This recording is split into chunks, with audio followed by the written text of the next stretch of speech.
নমস্কার বন্ধুরা, আপনারা কেমন আছেন? মেহুলির রান্নাঘরে আজকের আমি রান্না করব পাবদা মাছ ভাপা। তার জন্য আমি নিয়েছি 250 গ্রাম পাবদা, 4 পিস হয়েছে। আর নিয়েছি 75 গ্রাম মতো টক দই, কাঁচা লঙ্কা চেরা, লেবু পাতা আর বড় একটা পেঁয়াজ, এটা বেটে নেবো, একটু লেবুর রস। আমি এবার পেঁয়াজটাকে বেটে নেবো, মিক্সিতে বেটে নেবো। পেঁয়াজটা আমার বাটা হয়ে গেছে। এবার আমি পেঁয়াজ বাটাটা এতে দিয়ে দেবো, কয়েকটা কাঁচা লঙ্কা দিয়ে দেবো, টক দইটা দিয়ে দেবো,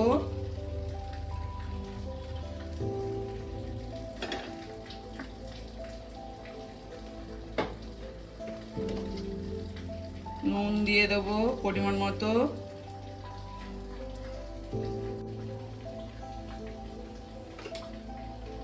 হলুদ দিয়ে দেবো। এটাতে লঙ্কার গুঁড়ো পড়বে না।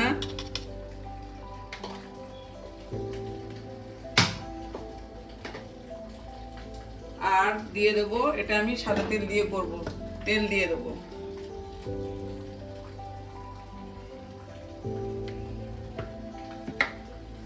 দিয়ে এটাকে ভালো করে আমি মেখে নেব।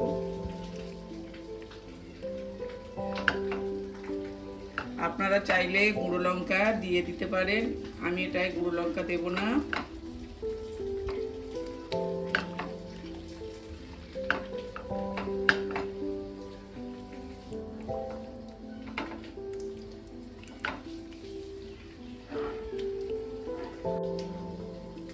মাখাটা আমার হয়ে গেছে। এবার আমি আস্তে আস্তে ফ্রাইং প্যানে সব বসিয়ে দেবো।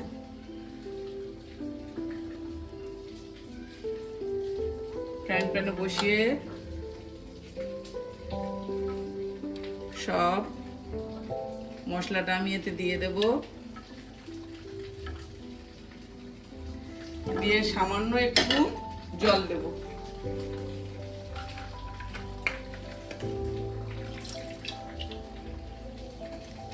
সামান্য একটু জল দিয়ে দেবো।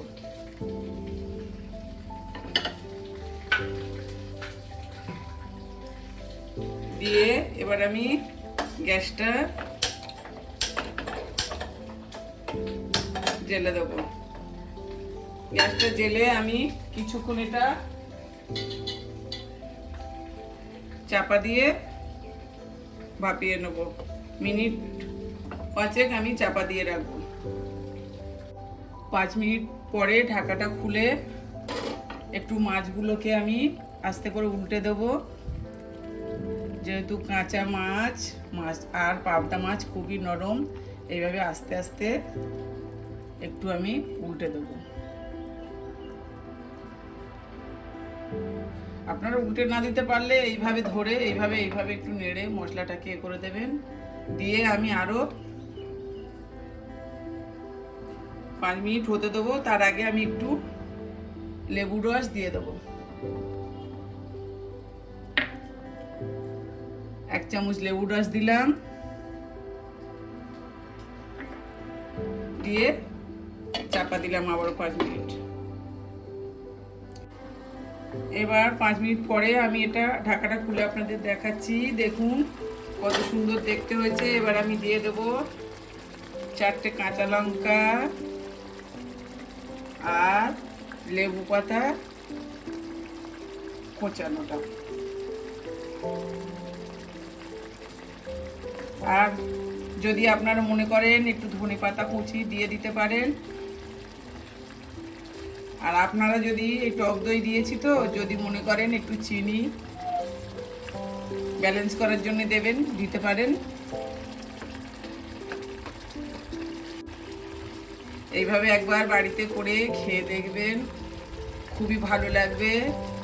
যদি ভালো লাগে লাইক কমেন্ট শেয়ার করবেন। আর চ্যানেলে নতুন বন্ধুরা একটা সাবস্ক্রাইব করবেন। এটা দিয়ে আমি 2-3 মিনিট স্ট্যান্ডে রেখে দেবো, তারপরে ঢেলে নেব। 2-3 মিনিট স্ট্যান্ডিংয়ে রেখেছিলাম। এইবার আমি এটাকে ঢেলে দেবো।